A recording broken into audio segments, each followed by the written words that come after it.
Dear brothers and sisters, every father, and in that manner every parent, wants their children to do better than them.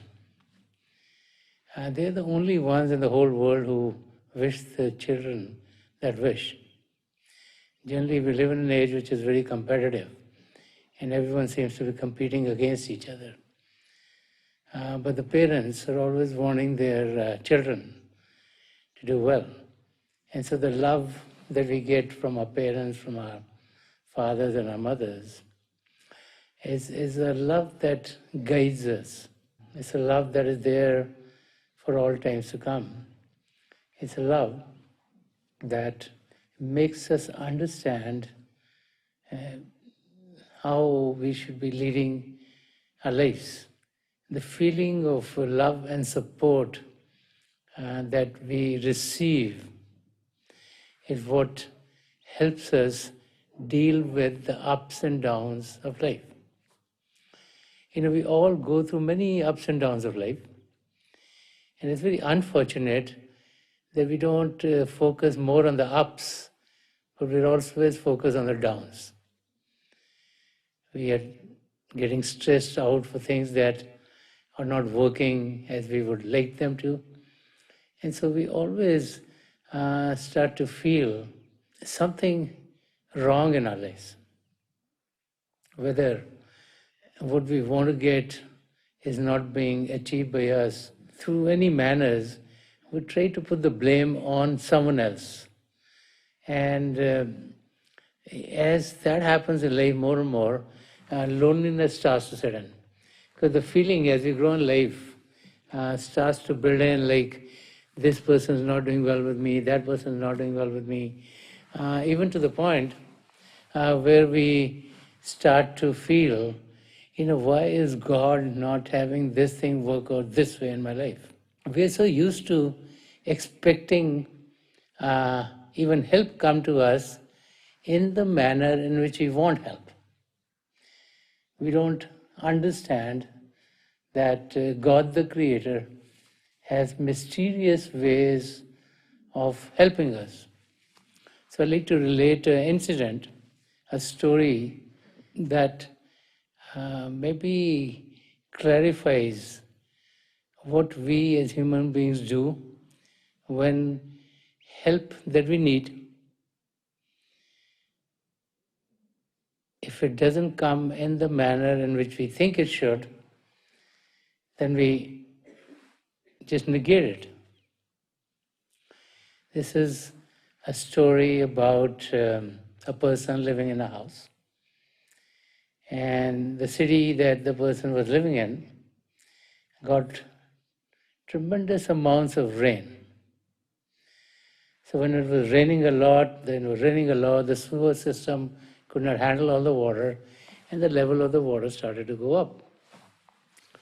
Now when the level of the water went up to a few feet, this person could not take his car out because it won't run in the water. And so in the house, he's trying to lift himself up. He's got a couple-story house. So one of his neighbors comes in a rowboat. So he's rowing and he's coming there. He said, come, let's get out of here. So this person said, no, don't worry. I have faith in God, that God will protect me. So you go out and help others. So the neighbor was saying, no, let's go. And he said, no, I have faith in God. God will definitely protect me. So help someone else. So his neighbor goes away. And the water is now going up and up and up. So now he goes to the second floor.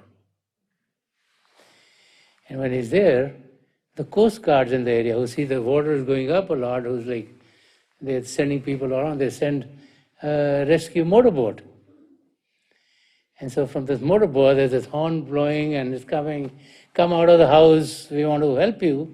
We want to take you to a place which will be safe. So they come in front of this house and they see this person on the second floor and he's waving to them. And they say, come. We can come in the motorboat and we'll take you to a safe place. He said, don't worry. Say, God will protect me, I have faith in God. And so they finally go away, and there's more rain, and the water is coming up and up and up. Now it comes to the second floor, so he goes on the rooftop. Now he's sitting on the rooftop, and then, the National Guards are coming to play. They say, hey, these houses are going down. So they send helicopters, rescue helicopters. So a helicopter comes in, a ladder comes down, and a person comes down from the ladder. He comes to this guy who's sitting here, and the person comes here, and says, oh, come on the ladder, we'll take you up in the helicopter, and we will take you to a safer place. This person said, no. I am safe here. I have faith in God. God is going to protect me. And this person said, hey, water's here. If it comes some more, you're going to drown. Do you know how to swim? He said, don't worry. I have faith in God. God will protect me. And so he doesn't go on the ladder with him. And so the National Guard people, they go to help someone else.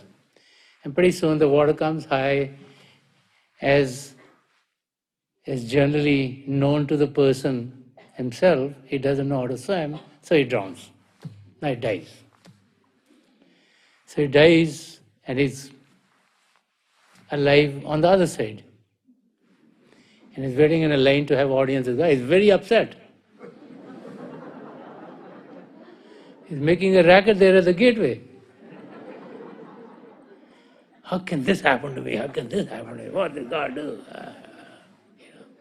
So it's going like that.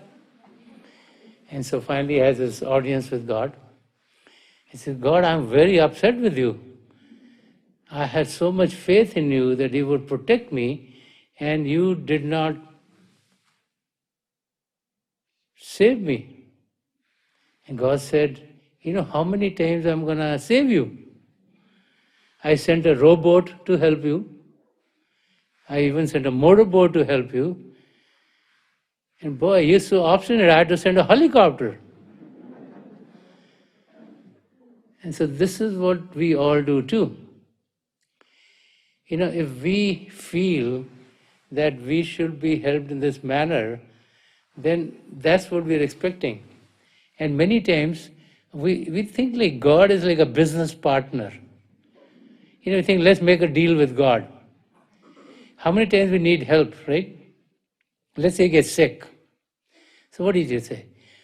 God, if you make me well, I would go to my place of worship every day. If you make me well, I am going to go around the center 50 times.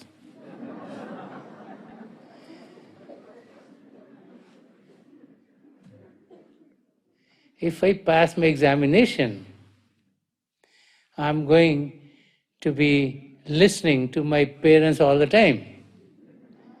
Oh, God, help me. So we make deals with God. We think God is like someone who we can do business with.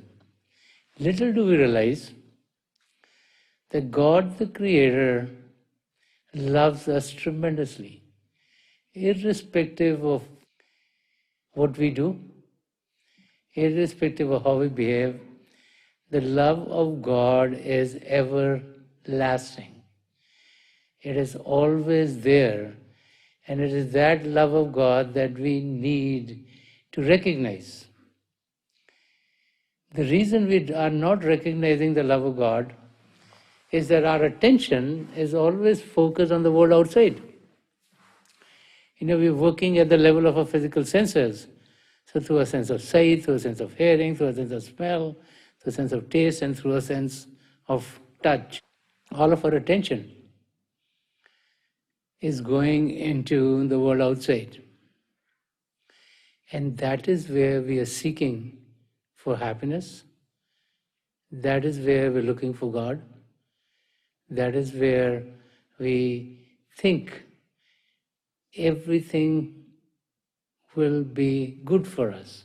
We go to our places of worship, we go to pilgrimages, we try to find God in one part of the world or another, because we are so used to living at the level of our outer senses that we don't realize that there's a world beyond what we can experience through these physical senses of ours. So how do we experience God's love? The key is to recognize that there are regions beyond the physical. To recognize there's a world beyond what we experience through our outer senses. And that world is not on the outside, that world is within each and every one of us. That God resides in each and every one of us. And so if we would learn the techniques of being able to invert our attention, to take our attention away from the world outside and focus it within ourselves, then we will find that the love of God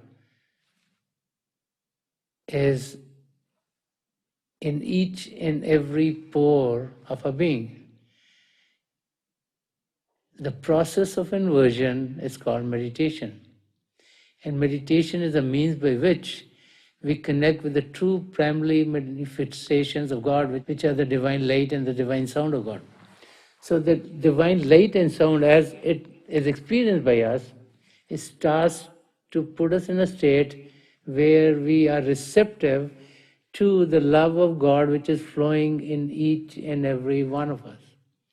And this is why so much emphasis is placed on meditation. And once we start to experience the love of God, then we get to a state where we thank God. So let us think about the Creator, about God, the universal Father, the Father who brought all creation into being. And let us be thankful to God. Let us realize that the gift of life that we have been provided with,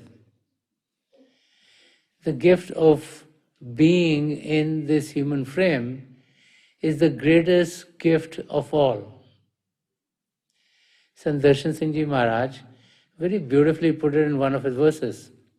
He says, कि नफस नफस मुझे लाजिम है शुक्र का सजदा कि मेरे दोस्त का ऐसा है जिंदगी मेरी, which would translate that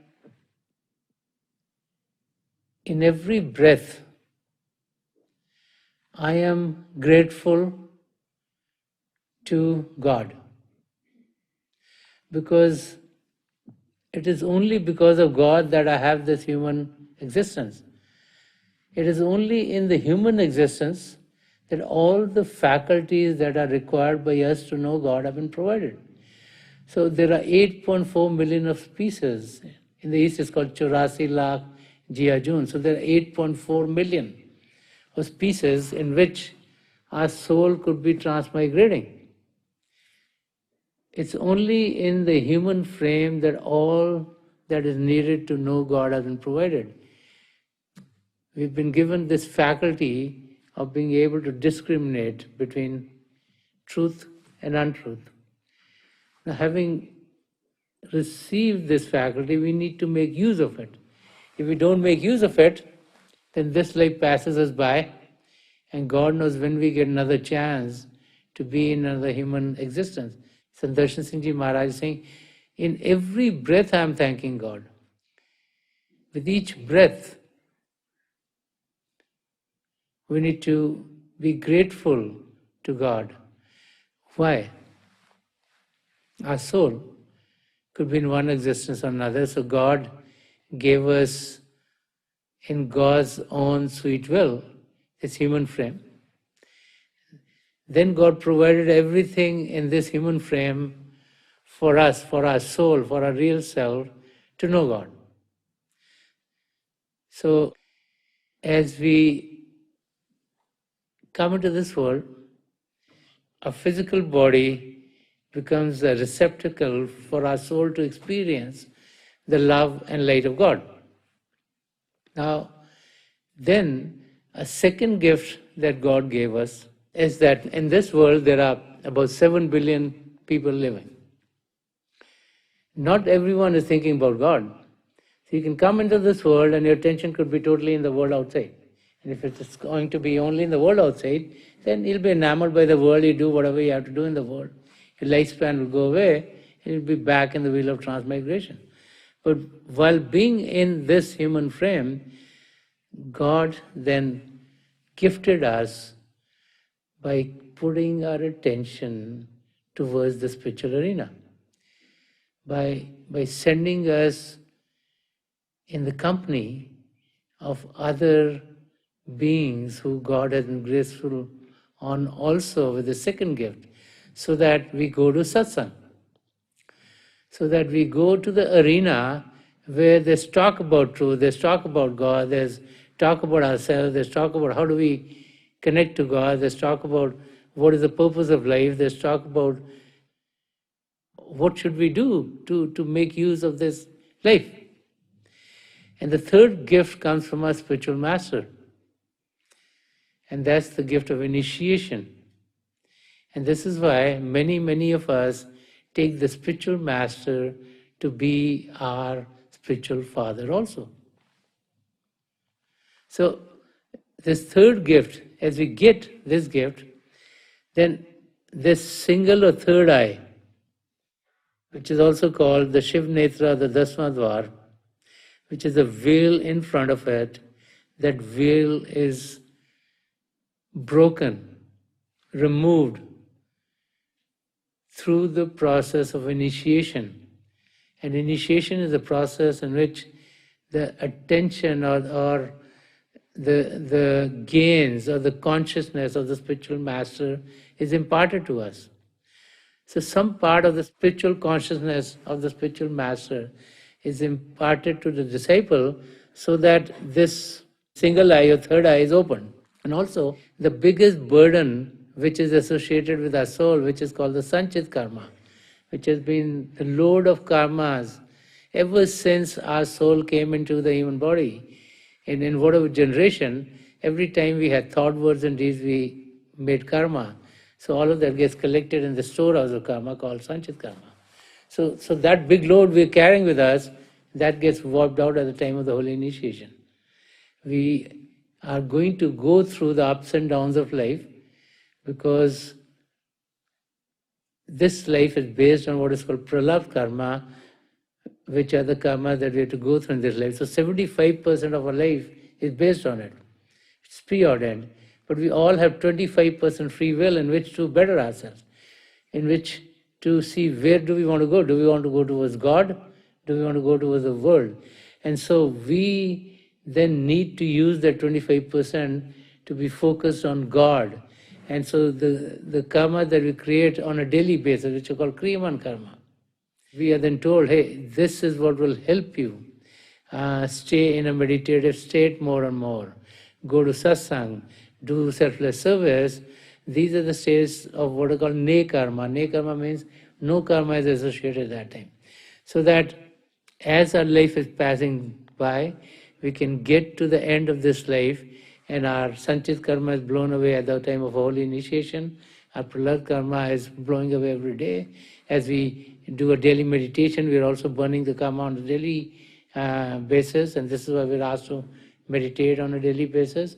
And at the end of our life, if we said don't have any thoughts of anything else, think about God only, do Simran, which is repetition of God's name, so that not even a thought comes to us, so that we don't have to come back to reap the rewards of it or to be punished for it. And so at the end of our life, all our karma is gone, and it's then that our soul merges back in God. So that's what we need to be grateful to God for. Let us focus on the true purpose of this life. The true purpose of being here is to be one with God. The true purpose of being here is to get off the wheel of transmigration. And the key is to meditate on a daily basis. All of our Sanchit karmas are gone, all of us who got initiated through the grace of Param Sant Kripal Singh Ji Maharaj, or Hazur Baba Sawan Singh Ji Maharaj, or Sant Darshan Singh Ji Maharaj. All of the Sanchit karmas are gone. The pralabdha karmas are going to play out every day, irrespective of whether you take the rowboat or the motorboat or the helicopter or not. They're going to be going through your life. Health will come to you. If you take it, so much the better. If you don't take it, you're still there. The Kriyaman karma on a daily basis is the karma that you ask, hey, be a good person, be nice to your parents and to your siblings and to your children. Be peaceful, be calm, be truthful, be humble, do selfless service, help others. So create like a loving atmosphere around you. Because the atmosphere in which you live has a tremendous effect on you too. And so that part of your life, and then on a daily basis, as you meditate, that Kriyaman karma that you're creating on that basis is burned out also. So that a whole system's been given to you, and those who are on the system are the ones who can get off the wheel of transmigration. Let us always remember, as we get up in the morning, this verse of Sant Rajinder Singh Ji Maharaj, कि नफज नफज मुझे लाजिम है शुक्र का सदा कि मेरे दोस्त का ऐसा है जिंदगी मेरी. So every morning if we get up and we remember that with every breath we have to be thankful to God and remind ourselves that this existence only because of God. God willed us to have this human body. That's why we are all here. And let's be thankful to God and then focus on why did God give us this body? There's a reason. God knows our past and God also knows our future. So God must have seen something here. This soul is worth giving a human body to. Because for God also there are like trillions of these souls floating around, right? Many trillions, many zillions, trillions, whatever it is. So God saw something worthwhile and put God's attention on each and every one of these souls. And if God has been so loving, we need to do our part so that we can get to our goals. God, just like any parent, wants us to do well. And so God has given us everything that is needed. He gave us the human body, He provided us through God's grace so that we could be initiated by a spiritual master. He gave us the gift of protection to us through the ups and downs of life. And God's grace is always there so that we can reach our goals. But God cannot meditate for us. That's the problem.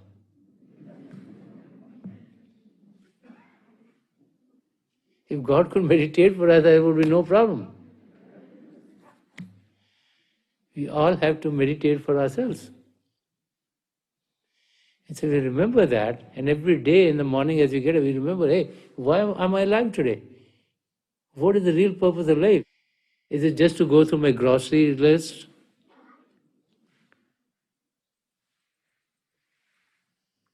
If we focus on the true purpose of life every day, then we will spend our time in the best possible manners. This path is not saying that we negate life. This path is not saying, oh, leave a family, leave everything, and go sit in an ashram and meditate 24 hours a day. This path is not doing that. This path is saying, God has sent us into this world, there has to be a purpose. So you support yourself. Don't be a burden on someone else. You need to take care of your own self. In the aeroplane also, if the oxygen is getting less, they say if a mother is with a child, they tell the mother first you put the mask on yourself, then put it on the child. Because if you're not alive yourself, how can you help the child? So we each need to first take care of ourselves also. We've been given this opportunity, so we need to meditate. Taking care of ourselves in the spiritual arena means we need to meditate ourselves. And so the key is to find the time on a daily basis to meditate and then to be helpful to everyone else. That's where selfless service comes in. This is why the saints have said that the rewards of service are equal to the rewards of meditation. So you can well imagine how great service is. Helping someone, relieving the pain of someone else is tremendous. It not only brings joy to the person whose pain is removed, whose difficulty is removed, it brings tremendous joy to yourself. But one should remember that when we help someone, it's not that we make a business, say, oh, I help someone, now they need to help me. Then all the benefits are gone. If we help someone because it's an extension of God, when we realize God is within us, when we connect with the divine light and sound of God, we get to this realization that just like we are connecting with this divine light and sound, so can anyone else. And they're not different from us, that we're all one and the same, that we're all members of this one great family of the Creator. And when that happens, then our steps towards our goal come in leaps and bounds. So it's very important that we don't think about our fathers or we don't think about God, the eternal Father, just one day in the year. We need to think about the eternal Father every day. And we need to think about the purpose, spending the day. What am I supposed to do today? Is a question we should ask as we get up in the morning. The great saints have said that whatever you can do today, don't leave till tomorrow. Why? Because no one knows if you're going to be there tomorrow or not. You talk to someone on the phone, these days, communication through the phones, and you might be talking to someone, some part of the world, thousands of miles away. You talk to them on the phone and they're doing well. And then next morning you hear from that part of the world that the person is gone. So this happens. And it's the current moment which is important. This is the moment we have. We don't know about the future. So we need to make good use of this moment. And the best use of the moment is to take steps rapidly towards a goal. And our steps start with meditation. All of us here who've been initiated in the mysteries of beyond are very lucky that these three gifts of God are being experienced by us. The fourth gift we need to give to ourselves, and that is we need to give to ourselves the time for us to meditate. And as we do that, then we can really celebrate every day of our life. Because then we are taking steps towards a goal, and we are leading a life in which the purpose for which God has sent us in this world would be fulfilled. So let us meditate for a few minutes. Please sit as comfortably as you can. Close your eyes very gently, just like you close them when you go to sleep. Your eyeballs should be straight, focus 8 or 10 inches in front of you.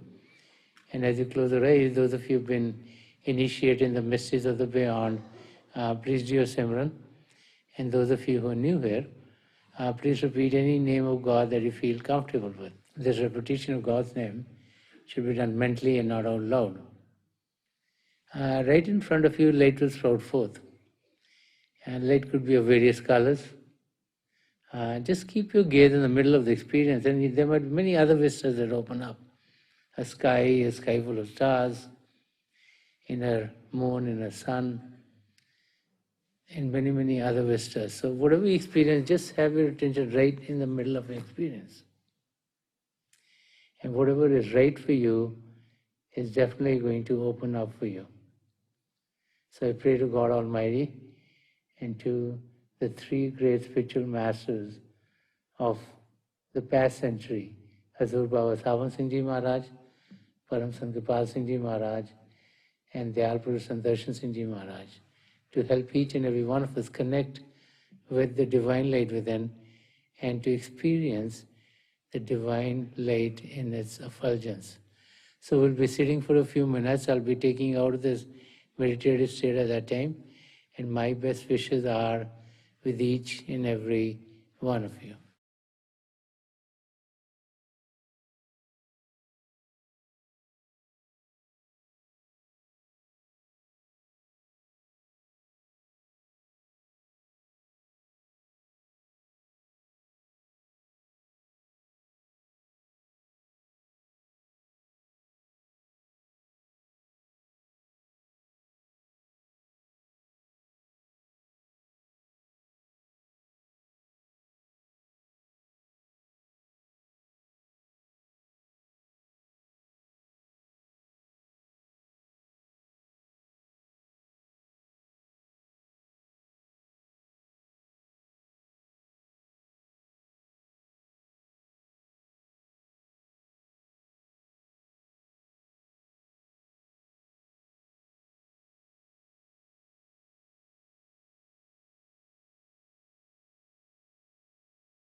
Please leave of, छोड़ दीजिए जी.